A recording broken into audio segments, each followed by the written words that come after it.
Hi, I'm Carl Azus for CNN 10. Quote, "We know this has been a trying year." That's not just us talking. It's part of a statement by the CEO of Walmart, and the reason behind it is part of our first story today.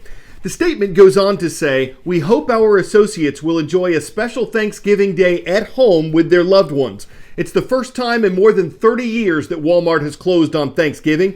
Best Buy, Dick's Sporting Goods, and Macy's are some of the other companies doing this. The reason they've been open in the past on Turkey Day was to get a head start on Black Friday, the day after Thanksgiving. That's traditionally been the start of the holiday shopping season.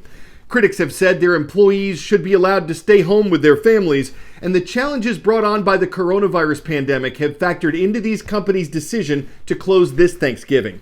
However, they don't want to be forced to close on Black Friday. U.S. cities and states enacted shutdowns earlier this year to try to slow the spread of coronavirus, but some businesses like Target, Costco, and Amazon were allowed to stay open because they sell groceries, which are considered essential, while clothing stores and retailers like Macy's, which don't sell groceries, were forced to close. That caused Macy's to lose sales to its competitors, so it's working with state and local leaders to show it has safety measures in place and to discourage officials from forcing stores to close again at a time when shopping is so important to them. So when will everything just get back to normal? That is the question no one seems to know the answer to. And even though several drug companies, including AstraZeneca now, have announced progress in making a coronavirus vaccine, that's only one step in a big challenge. With dozens of human trials underway, scientists around the world are racing to develop a COVID-19 vaccine. Even after the vaccine comes. When can you get the vaccine? Esperança em cima das vacinas da Covid-19. But experts warn a vaccine won't be a magic bullet, and there are several challenging steps ahead before a safe and effective vaccine can have an impact on the spread of the virus. First, any vaccine must be approved or authorized by a regulatory body. If it's going to be used in the United States, for example, it needs to get a green light from the US Food and Drug Administration.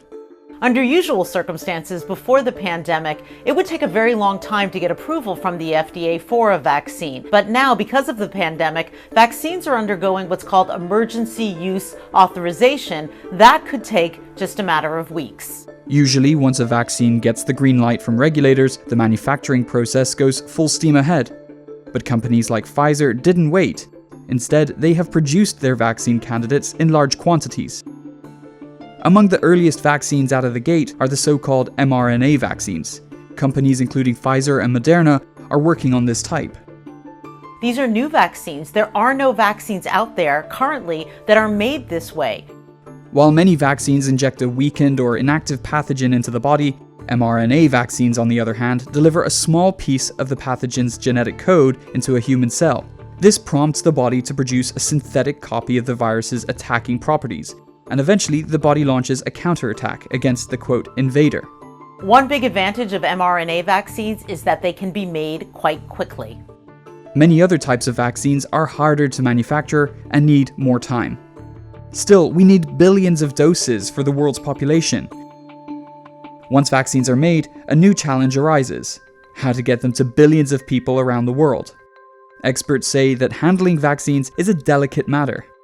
Vaccines are stored in refrigerators or sometimes in freezers. However, this Pfizer vaccine is different. It needs to be stored at a very cold temperature, minus 75 degrees Celsius. That's minus 103 degrees Fahrenheit. Doctors' offices, pharmacies, they don't have freezers that go that low. So distributing and storing these vaccines is tricky.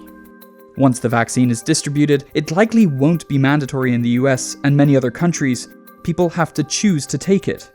If you have a great vaccine and people aren't willing to take it, it's not going to work. Many people are suspicious of the COVID-19 vaccine. Polls have shown that many Americans don't want to get it. It will take many months to vaccinate the population, and in the meantime, measures such as wearing masks and social distancing will be crucial.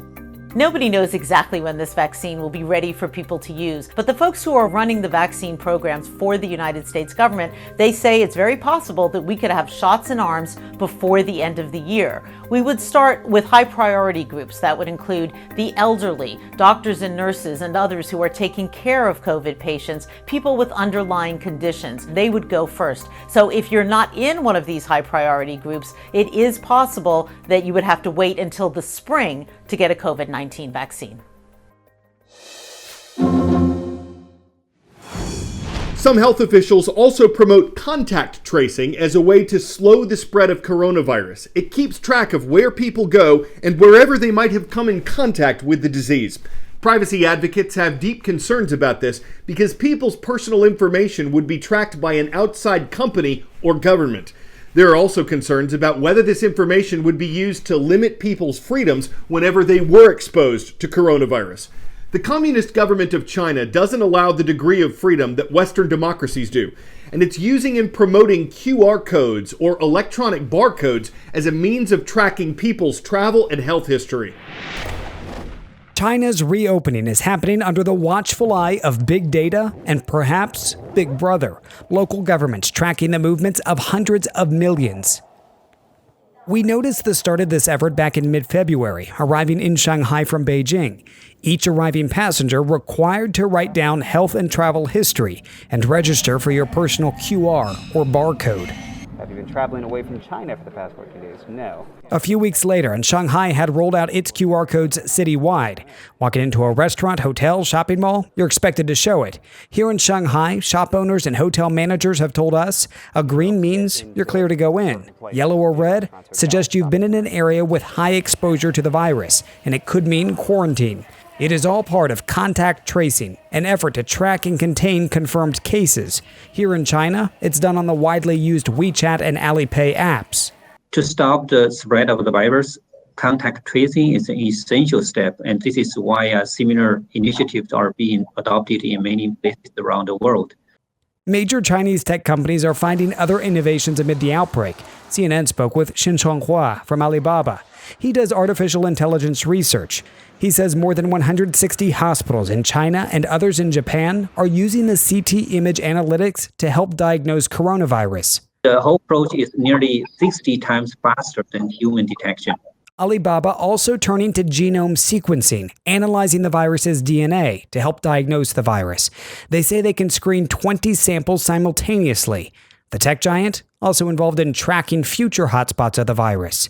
It's all giving the company potential access to so much personal health data, raising privacy concerns. So we don't store any data. We just analyze it and then pass the result to the hospital where doctor can use it as a reference to assist their own medical judgment. What about the government, though? Particularly with the QR codes, personal local data, and health information.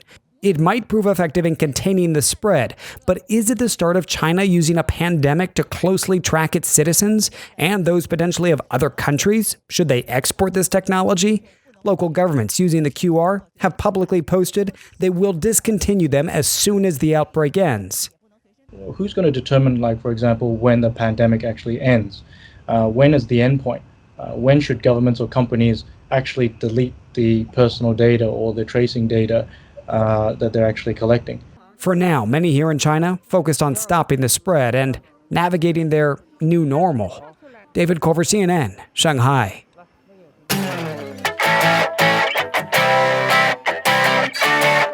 St. Augustine, Florida is the oldest city in the U.S., so it may not seem surprising that erosion from a recent tropical storm would reveal a historic shipwreck.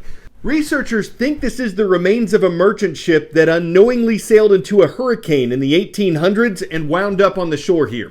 Its crew survived, and apparently so did the wreckage, protected by the sand from the sun and the salty air. Hard to say how many galleons of water washed over it, but it is a slooper discovery that no one drift would forget now that it's made its bark like a true merchant man. You knew we were not going to set sail without wrecking your Tuesday with some puns. Bosse High School is in Evansville, Indiana, and the reason I mention that is because Bosse subscribed and left a comment on our YouTube channel. Do the same thing, and you could hear your school next Monday when we return from the Thanksgiving break. We are thankful for you, the best audience in news. I'm Carl Azus for CNN.